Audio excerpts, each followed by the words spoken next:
nagsalita kanina, sinabi ko, one track is impeachment. Nandito si Castro, nandito si Trillanes. Sino? Alam ko kung sino, pero hindi ko siya masabi. At the proper time, siguro, pag lumabas na yung story about sa kanya, sasabihin ko yung lahat ng alam ko.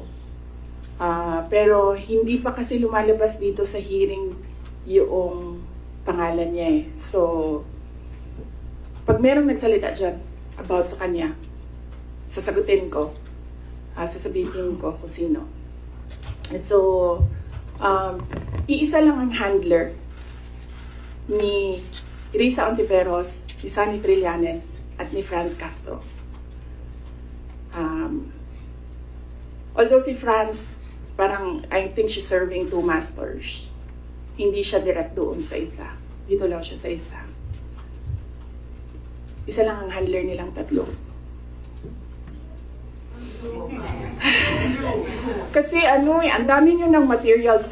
Pag inubos natin lahat ngayon, wala na kayong trabaho bukas. Sa susunod na araw, sa susunod na buwan, ano po yung trabaho ninyo? Wala na kayong balita. Hindi. Hindi. Alam niya naman eh. Gusto niyo lang manggaling sa akin.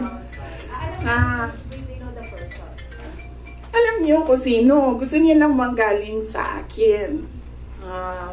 Pero mamaya na kasi meron kasi siyang kwento eh. Kasi hindi pa kasi lumalabas, so hindi ko malabas yung kwento.